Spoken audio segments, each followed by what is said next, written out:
left-handed flush. Short tip back in. Weaver got it. Yes. Team to shoot. Pull back, step back three. Bottom. The handoff. Jones for the tie. Oh, he's fouled and one. He's still loose. Doherty the heave. Oh my God. Southern Utah. Wow. Southern Utah is going to do something they've never done. Go to the NCAA tournament. And welcome back to the Straight Outta Whack podcast. It is week 2 of conference play, and joining us on a Tuesday afternoon is Utah Valley's Danja Stafford Collins. Stafford Collins hit the game winner in Saturday's double overtime victory for Utah Valley at Abilene Christian. It's the Wolverines' third straight win by 2 scores or less. Danja, thank you for joining us on a Tuesday afternoon. Thank you for having me.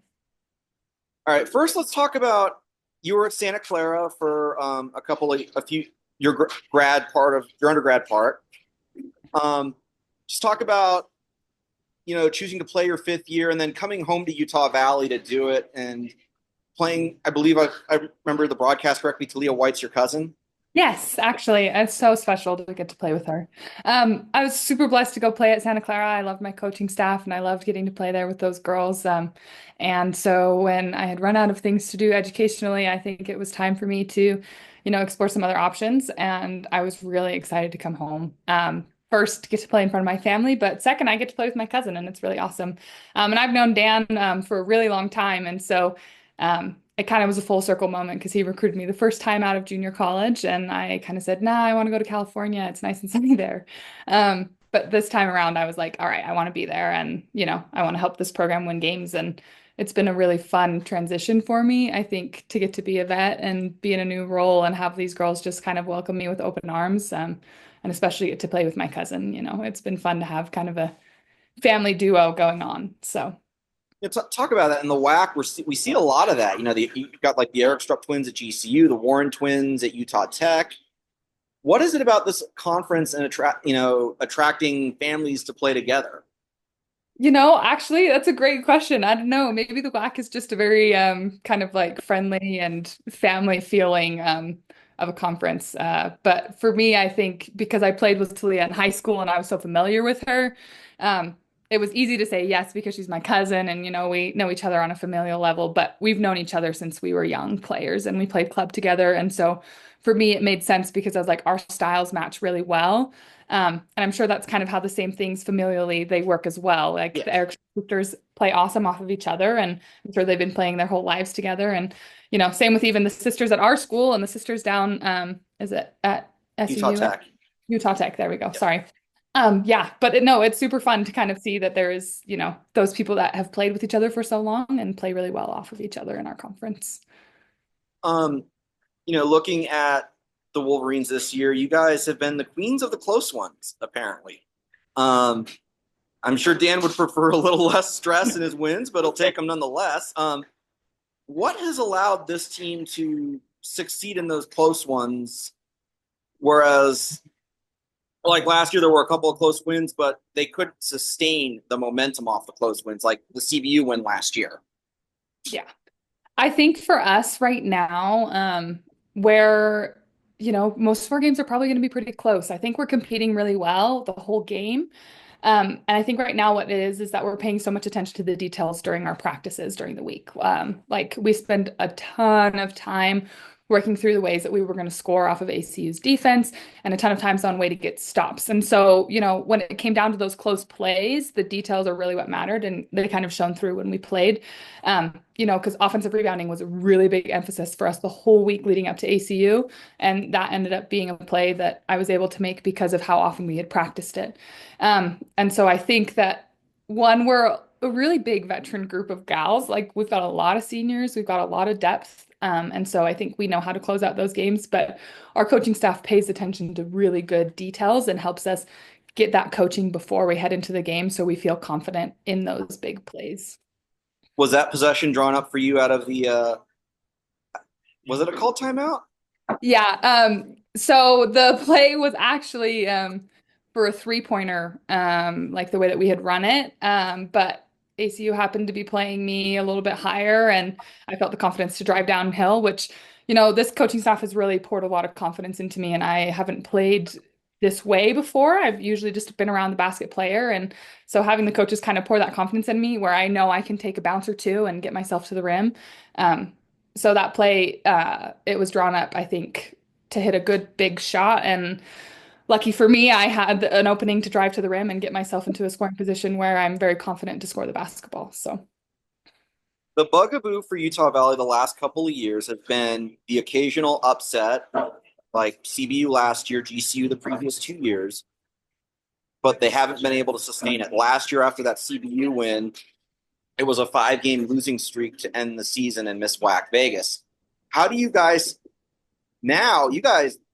run out of the gates with the upset win? How do you sustain the momentum from that over the course of this regular season and get yourself into a position where everyone's going to WAC Vegas this year, but you don't have to start in St. George on Tuesday? Yeah, I think a big thing for us is going to be finishing out games like these. We put ourselves in really good spots to win. And I think aside from a few of our losses, we've shown that we're really good at competing and playing really good defense.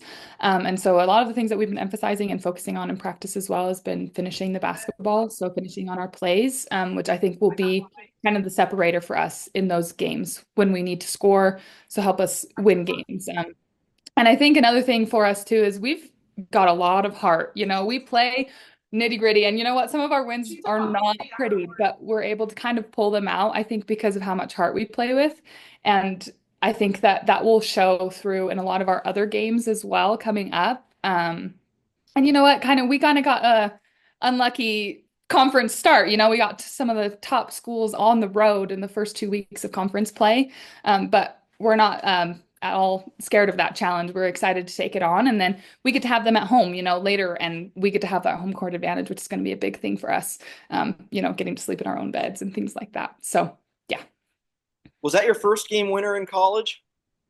I would say yes. I think I've had some other big plays, like where I've gotten rebounds, or I'm usually on the defensive end. And so this year I've taken on a new role where I've taken a lot of shots and getting to have opportunities like that to get to score at the end of the game. So yes, I think my first game winner on the offensive end of the year. So, you talked about the defense. The defense is nationally ranked in several defensive categories: turnovers forced, scoring defense. Is it that attention to detail that maybe was missing from last year's group that has allowed you guys to kind of, make those gains, to be mentioned in the national top 50 in terms of turnovers forced, be mentioned in the national top 75 for scoring defense? Yeah, I think that our defense is really something that we pride ourselves on. We are really good at getting stops, which is a great thing. And I think that our team has built so well on the previous years. I think if you look at the defense from previous years, like even today, we were watching film on how we guarded GCU last year versus how we're going to guard them this year. And I think that we're just a lot more aggressive and a little more up tempo, which I think is the biggest difference between last year's and this year's team. I think we play with a little more speed on defense, and it helps us get more deflections, which puts us in good categories to get steals. And now I think our next challenge is to convert on those things. While we are really high in the category of turnovers forced, we also kind of have a high turnover ratio as well. And so what we're trying to do is continue to force those turnovers, but kind of limit those turnovers that we're causing ourselves, so that we're not in those close game situations anymore. We're just getting good stops, and then we're on the other end feeling confident and not as stressed about those things. Was there something about, so obviously the chance to play with Talia, your cousin, was one of the biggest drawing factors. Talk about how much travel you had done in college basketball while you were at Santa Clara, because the WAC is something else in terms of travel. Yeah. So I think it's I'm so sorry. Let me try and turn that off. I think it's a very different ball game, definitely, when it comes to playing, in Texas or playing on the road in Arizona, like all of those places. It's kind of like a different travel for me because we were used to being very much in California and just kind of stay in the West Coast. But I think those big games, when we went up to Gonzaga, when we came out to BYU, like knowing how that long travel feels, I think has gotten me prepared for that. And I mean, we're very blessed to be able to decently near an airport, whereas some of the other teams that we play don't have an airport close to them. And so our travel is sometimes tough, but it's actually been pretty good. I think this year the travel has been pretty smooth, and I think we've been doing well on the road, and I think that it shows that we've been able to travel. Um, for you guys to make a run at the top half of the WAC, obviously the defense is going to have to step up, but where are we going to have to see improvements offensively so that you're not having to win 64-63 in double OT? 64 is after 4 quarters or after 3.5. Yeah, I think that one thing that we're doing really great is we're actually creating a lot of open shots. Our offense, we run it really well. I think we're a well-oiled machine when it comes to that. And now we're just going to hit shots. I think that that's something that we saw in our first few games that we played, when we beat teams by 15 plus.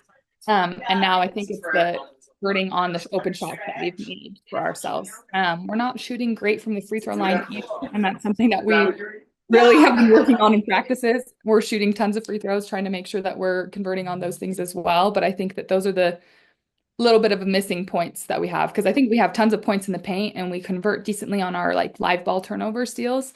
But we're going to knock down those open shots and we're going to hit our free throws. And I think that will be the biggest separator for us when we kind of see those bigger scores come back for our team. Rebounding wise, you're amongst the conference's leaders in the rebounding category. I believe last time I checked the board, the leader in the conference by a small margin.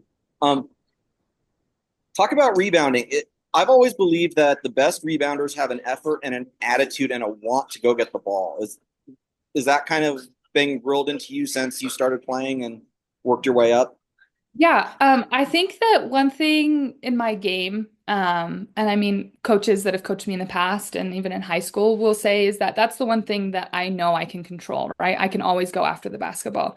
Sometimes the ball just doesn't go in the hoop, and that's okay. Offensively, sometimes that's just how it goes. But the one thing I can do is I can go chase the ball down and I can get hustle plays and I can get rebounds. And so I think that's one thing that I pride myself on. And I think that my team relies a lot on us getting those plays. And we talk a lot about getting those 50-50 plays. And you'll see us diving on the floor and trying to get those extra offensive rebounds. And Dan, our head coach, I think recruits kids that want that kind of, mentality, that have that mentality to try and go get extra possessions. And so, sometimes the rebounding stat isn't the most glamorous stat, but it is something that's really helpful for our teams. And especially against teams that have big rebounders. Like we're headed down the road to GCU, they rebound the ball offensively a lot. And so having the defensive rebounds and boxing out is going to be a big thing for us. And I think that my team and myself, we're actually really excited for the challenge. But yeah, hopefully I'll continue to be able to kind of chase down those basketballs and get the ball in my hands to help my teammates get extra possessions. Is there something that excites you about the start of WAC play that, I'm sure you've seen like the scores come, you're in Santa Clara watching games on ESPN, so he is telling you how crazy the conference is. To get to experience it yourself, where it was like 6 teams fighting for 2 spots on the last day, how excited does that make you? I think it's a fun conference to play in because, to be honest, it's not like I think the WCC is awesome, but there was kind of always the clear kind of separator. It was like everybody could play well, but Gonzaga and BYU kind of just had the edge. Whereas I feel like in this conference, it's like anybody can win on any day. And that's the fun of it. Like we went and got picked 8th at the beginning of the season. And you know what? We're here to upset a whole bunch of people. And that's the fun of it. The WAC is kind of one of those things where you always have to be on edge. You always have to be ready to play.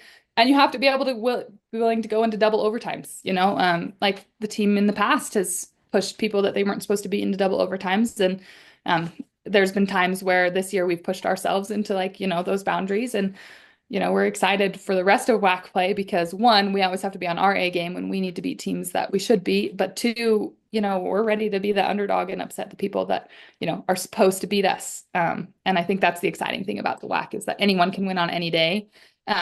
And even though getting ranked 8th in the preseason polls, not a single one of us was like, oh, we're going to finish 8th. Like we were like, yeah, we're going to be there. We're going to be the underdog and we're going to prove people wrong.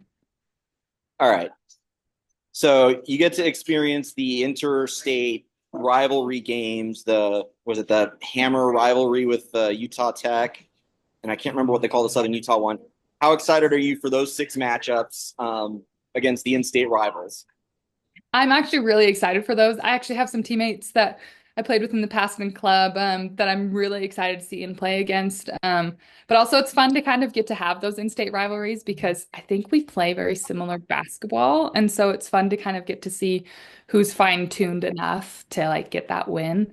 And while I think again anyone can win on any day in the WAC, I think it'll be a fun kind of proving ground for us to be like, okay, listen, we're here to prove that we are one of the best schools in the state. Because sometimes I feel like some of these mid-major schools kind of get pushed under the limelight. They get, kind of hide away, and so it's fun to get to, have those other in-state rivalries where we can prove that we actually are a really good team.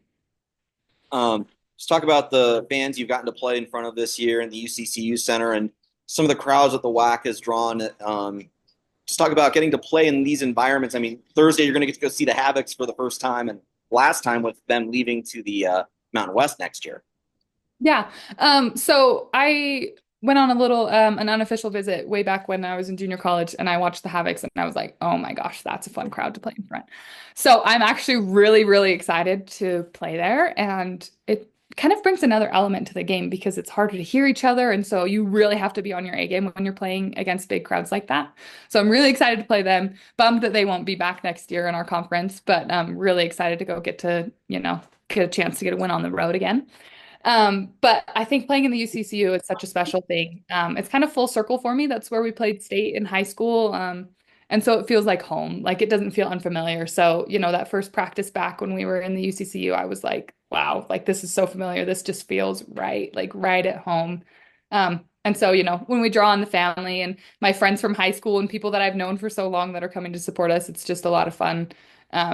It feels more personal, all the people I feel like in the crowd know me and care about me. Not saying people at Santa Clara didn't either, but it was a little bit less of a knowing each other. I think here it's kind of like a community and like everyone kind of knows each other and feels like a big, huge family. So, all right. We're going to do a little something called Getting to Know the Wolverines, and then I've got a 5-question rapid fire to close things out. Okay. All right, we'll start with Getting to Know the Wolverines.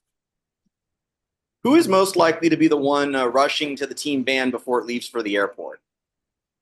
Oh, I would say Kennedy. She's a freshman, so she's still learning a little bit. But she'll get a hang of it soon. So, who is the team foodie? Who's most likely to tell your Dobo, like look up places on Yelp and the various places you visit and tell her, hey, this is where I wanted to eat? I think my cousin Talia is a really big foodie. She loves all the different kinds of food. So I always love taking suggestions from Talia when we go to eat. All right. Who has the team's biggest sweet tooth? Kylie, by far. Kylie is always eating candy. We sometimes make fun of her during practice because, she'll run off to the side and, grab a quick candy snack or something like that. But she has such a big sweet tooth. You'll always find candy on that girl. All right. What is Coach Dan's drink of choice during games? I should know this. But I think he just chugs his water bottle most of the time, and sometimes we stress him out, so he probably drinks more than a normal water bottle's worth. But I think he likes Dr. Pepper. I think, but I could be wrong about that. I had a history teacher in high school who used to have like a 2-liter by himself, and he stopped that when I graduated. But let's see. Who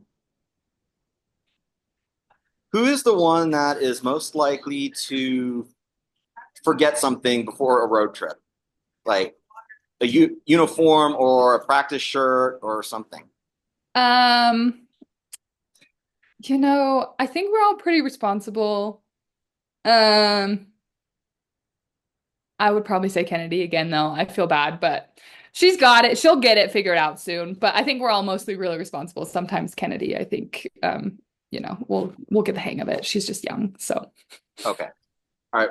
We'll close out with a little 5-question rapid fire here. All right. What is one show that is on the Netflix, Hulu, Peacock, Paramount binge watching list? Okay, this was kind of an oldie, but You know what? I love Monk. Monk is my favorite thing in the whole wide world. It's just like little detective, vibes. So I kind of got to figure out the mystery. And this is like my fourth or fifth time rewatching it. It's just been a family classic for a long time. So that's one that I will have to watch on Netflix. All right. What is your favorite off-campus dining spot in Orem? Ooh, that's a really good question. There's a cute little food truck thing called Tossed. It's got these really good salads that I love, love, love. Or I'm a really big fan of Noodles and Company. I'm a big pasta girl, so some pasta or tossed is really good as well. All right. Is there a trip in the WAC that excites you more than perhaps the other trips? I'm actually really excited for this trip, one, to go to Arizona and kind of be back in my old stomping grounds for junior college. I have a lot of friends and family that are down there that are going to come watch us play, so I'm excited for that. But then also I get to go to CBU and I get to see my cousin, Sydney White, who is Talia's sister, which I'm really excited about as well. So I think this is the best trip I'm ex hopeful for. Texas is beautiful and fun, but this is the fun trip, getting to go back to Arizona and then getting to see my cousin. So. All right. Favorite dessert? Okay, I love macaroons. At my wedding, we had a ton of like little macaroon towers. They're my favorite thing. They're so good. All right. And then to close it out, best and worst subjects in school. Okay, I would love to say that I'm a big STEM girly. I loved STEM in, undergrad, but I'm not very good at the math. So I'm gonna have to go with psych as best. That's one of my favorites, and I mean that's what I did my first master's in was counseling. So psych is kind of best. And I think worst, I might have to go with math just because it gave me a lot of trouble in undergrad. So. Hey, you're talking to somebody who's passed Algebra 2 in high school by the skin of his teeth. So, and I mean the very skin of his teeth, like 60 point something skin of his teeth. So I get that. All right, Danya, thank you so much for the time. Good luck on this little roadie of GCU CBU. Luckily, it's a short roadie. Luckily it is. Thank you. Yep, So good good. to chat with you. Yeah, good luck on Thursday. Thank you.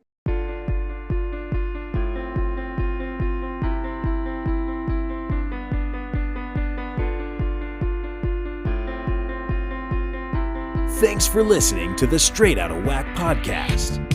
You can find us on Apple Podcasts, Spotify, and other podcasting platforms. Be sure to subscribe so you never miss an episode. Remember to follow us on Twitter at Whack Hoops Digest and Facebook under Whack Hoops Digest for all your Whack Hoops news and information.